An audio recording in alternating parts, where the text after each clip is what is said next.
Good morning students. आज हम लोग डिस्कस करने वाले केमिस्ट्री में सबसे इम्पोर्टेंट चैप्टर मोल कॉन्सेप्ट को। पहले हम लोग डिस्कस कर रहे हैं इसमें एटम, मॉलिक्यूल एंड एटॉमिसिटी को। सबसे पहले हम लोग देखते हैं मॉलिक्यूल्स और एटम्स। हिंदी में मॉलिक्यूल को बोलते हैं अणु और एटम को हिंदी में बोलते हैं परमाणु। सबसे पहले मैं आप लोगों को समझा रहा हूँ मॉलिक्यूल। ध्यान से देखिए मॉलिक्यूल क्या होता है। Molecule is defined as smallest particle which freely exist in nature। मतलब जो नेचर में जो छोटे से छोटा पार्टिकल जो एग्जिस्ट करता है स्वतंत्र अवस्था में या इंडिपेंडेंटली, उसको हम लोग बोलते हैं मॉलिक्यूल। और मॉलिक्यूल का मैं एग्जांपल बता रहा हूँ। जैसे जो ऑक्सीजन है जो नेचर में O2 की फॉर्म में एग्जिस्ट करता है, जो नाइट्रोजन है नेचर में N2 की फॉर्म में एग्जिस्ट करता है, जो हाइड्रोजन है नेचर में H2 की फॉर्म में एग्जिस्ट करता है, जो कार्बन है C एग्जिस्ट करता है, सोडियम Na एग्जिस्ट करता है, पोटेशियम K एग्जिस्ट करता है।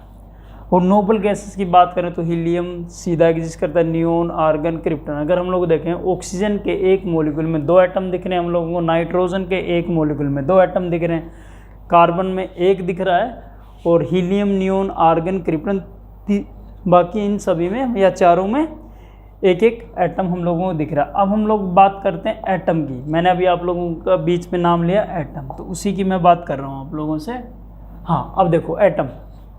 Atom is defined as smallest particle which take part in chemical reactions. मतलब जो अपनी रासायनिक अभिक्रियाएं होती हैं उनको बोले केमिकल रिएक्शन।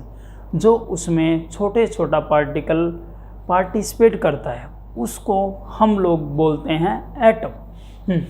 देखो अगर रिएक्शन होती है कोई भी तो क्या एग्जिस्ट करता है रिएक्शन में? O एग्जिस्ट करता है। O2 मतलब पार्टिसिपेट नहीं करता। अगर कोई रिएक्शन हो रही है तो उसमें N2 पार्टिसिपेट नहीं करता, N पार्टिसिपेट करता है। ऐसे ही अगर कोई केमिकल रिएक्शन हो रही है तो उसमें C पार्टिसिपेट करता है।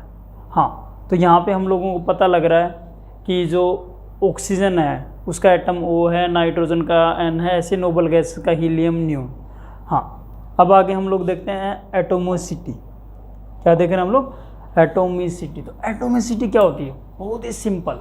एटोमिसिटी होती है number of atoms present in one molecule is called its atomicity, या एटोमिसिटी ऑफ वन मॉलिक्यूल। मतलब एक मॉलिक्यूल में कितने एटम हैं उसको हम लोग एटोमिसिटी कहते हैं। जैसे ऑक्सीजन है तो ऑक्सीजन के एक मॉलिक्यूल में कितने एटम है? 2।